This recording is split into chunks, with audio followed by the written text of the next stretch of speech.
The attack into Kursk and their seizure of about as much land in a couple of weeks as Russia had taken throughout the entire year has also completely shifted the narrative of this entire war by showing that Russia does not, in fact, hold all of the cards when going into a negotiation. And the attack has showed Ukraine's military supporters in the Western world that even after the failure of their counteroffensive in 2023, the Ukrainians are still determined to continue fighting and are capable of actually winning and achieving breakthroughs if given the right equipment. There's previously been quite a lot of debate within the US, the UK, and Germany about where exactly Russia's red lines are in the Ukraine conflict that could trigger an uncontrollable escalation towards World War III and global nuclear Armageddon. Because the West doesn't want to get itself involved in a direct shooting war with Russia, the West has been extremely cautious with providing Ukraine with certain powerful military equipment, like long-range missiles and fighter jets, out of this deep fear of military escalation with Russia. Another one of these much fretted about red lines in the Ukraine conflict for years has been Ukrainian troops marching across the border and attacking and occupying sovereign Russian territory with Western-supplied weapons. But now that that supposed red line has been crossed by the Ukrainians and a major assault and occupation of Russian territory did not, in fact, lead to a nuclear escalation,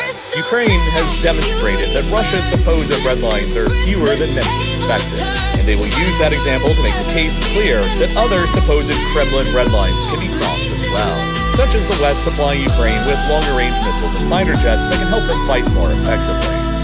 And perhaps most importantly, the Ukrainians needed to give their own soldiers and people a major morale boost after the past year-plus of significant setbacks they've been forced to endure. From the failure of their counteroffensive in 2023, to the steady loss of territory in the Donbass to the Russians, to their mounting casualties on the front line, and to the frequent Russian bombings of Ukrainian cities and civilian targets across the country, such as the huge missile attack that Russia launched all across Ukraine in July, that included missile strikes on the Okhmedit Children's Hospital in central Kiev, the largest children's hospital in the country that terrorized countless Ukrainian children and their families. Ukraine's soldiers and civilians both needed a victory somewhere to help keep themselves going in the fight, and to give them any sense of hope that all of the horrors of 21st century warfare that they've been enduring for years will not be for nothing. But that doesn't mean that the Ukrainian attack into Kursk is not without significant risk either. Ukraine's armed forces have had to pull thousands of highly experienced veteran soldiers away from the pressing front line in the east in order to carry out the attack into Kursk. And all as Russia continues massing soldiers in the east and continues to gain ground there. Ukraine reducing their troop numbers along this front for the attack in Kursk could prove to enable the Russians to advance in the east even more easily, especially if Russia doesn't end up diverting very many troops away from the eastern front in order to deal with them in Kursk, and relies on pulling troops into Kursk from other locations across Russia instead. Indeed, since the Ukrainian offensive into Kursk began, the Russian zone advance towards the strategic town of Kursk in the Donetsk province has only continued and kept on gaining ground. There's also the fear that a major attack on Russian territory that results in the occupation of parts of Russia proper could end up energizing Russia's population to become more pro-war and drive up Russian military recruitment in the process, which is an effect that won't really be well understood until months later.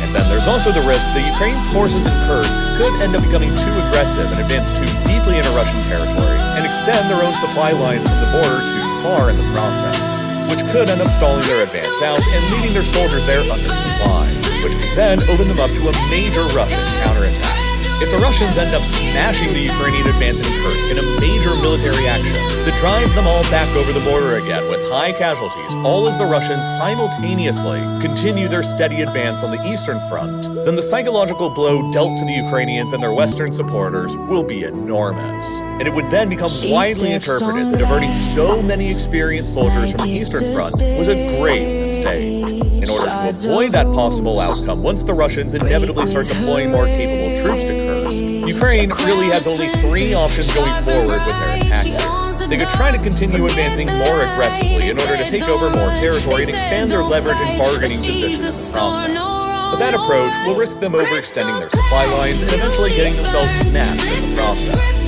So it's the highest risk, highest reward option they can choose. The lower risk choice would be to fall back to more defensible positions in Kursk and dig themselves in and prepare for the Russian counterattack, trying to hang on to to a small gain in Kursk that they could still use as leverage and still show to the outside world as evidence of their success. The second option right now appears to be the most realistic approach that the Ukrainians will actually attempt, while the final, lowest risk option that they could do would be to basically pull back across the border into Ukraine in a controlled, orderly fashion and preserve as many troops, vehicles, and supplies as possible in the process for a potential major counteroffensive operation again next year in 2025, showing that they can still surprise and hit Russia hard and undermining the narrative of their supposedly inevitable defeat in the process. It's ultimately all a huge gamble for the Ukrainians to have taken, but after the way the war has progressed over the past year, they didn't really have very many choices to consider. Regardless if the Ukrainians can hang on to their gains in Kursk or not, this has been a decisive moment in the war and one of the most historically significant events to have happened in European history